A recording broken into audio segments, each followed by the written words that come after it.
Assalamu alaikum, I'm Aisha and you're watching Samar News. Here are today's headlines. Protesters marched through Iran's northeastern city of Mashhad on Friday evening as nationwide unrest spreads beyond economic grievances, with buildings and vehicles set ablaze in several cities. Rights groups say police have also fired on demonstrators in the south, while state television aired images of burning buses and metro stations, with one reporter describing the scene as a war zone, saying shops had also been destroyed. Iran has been largely cut off from the outside world after authorities blacked out the internet to curb expanding protests, with phone calls not reaching the country, flights cancelled, and online Iranian news sites only intermittently updating. Supreme Leader Ayatollah Ali Khamenei accused protesters of acting on behalf of US President Donald Trump, saying rioters were attacking public properties and warning that Tehran would not tolerate people acting as mercenaries for foreigners. Air travel between Iran and several regional hubs is facing major disruption after airlines from Dubai, Turkey and Qatar cancelled dozens of flights amid nationwide protests and an ongoing internet blackout in Iran. At least 17 flights between Dubai and Iranian cities, including Tehran, Shiraz and Mashhad, were cancelled, and no official reason was provided. Disruptions were also reported on routes between Turkey and Iran.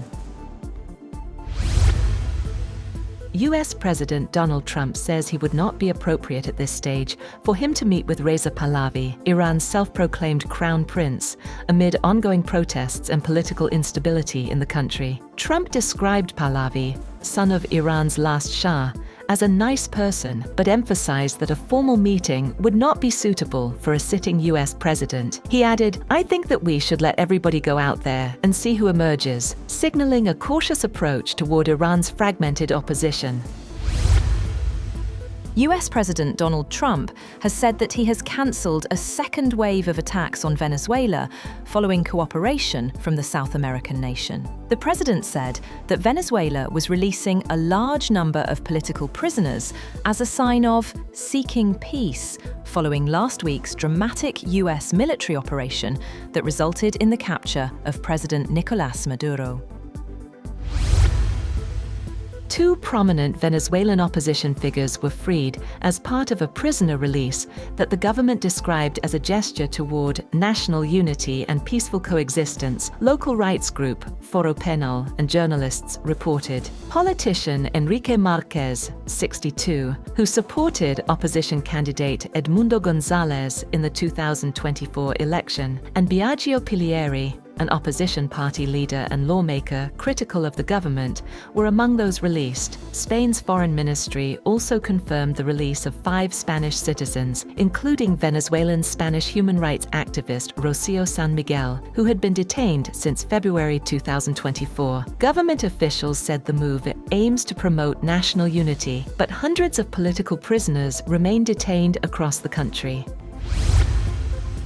Russia has fired a powerful hypersonic missile overnight at a target in Ukraine, near the border with NATO member Poland, in what Kyiv called a new threat to European security that demanded a global reaction. Moscow said it had fired the Oreshnik missile in response to what it has described as an attempted drone attack on one of President Vladimir Putin's residences last month, which Ukraine has denied and the United States has said did not happen.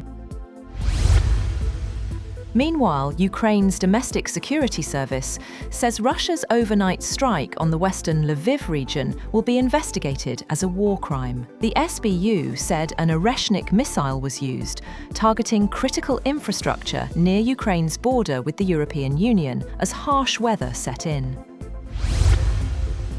Russian drone and missile attacks plunges southeastern Ukraine into near-total blackouts, targeting both residential and industrial infrastructure. President Volodymyr Zelensky called the strikes an attempt to break the country amid freezing winter conditions. Overnight assaults hit Dnipropetrovsk and Zaporizhzhia regions, leaving millions without power. Energy company DTEK restored electricity to nearly 700,000 households by evening, though 194,000, including much of Kryvyi Rih, remained in the dark.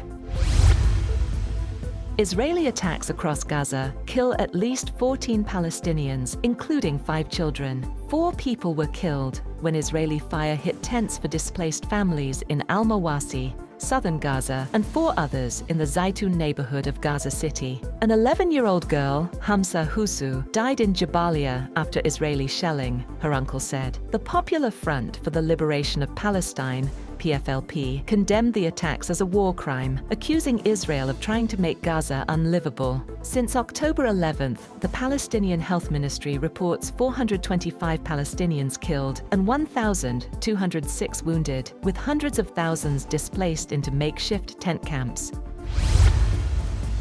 And Chinese smart travel products drew crowds at the 2026 Consumer Electronics Show in Las Vegas, highlighting China's growing role in shaping future mobility. Exhibitors showcased vehicles as intelligent, connected mobile spaces, with integrated systems and software-led design. Visitors from Europe and North America praised the speed and scale of China's automotive innovation, calling it a shift the global industry can no longer ignore.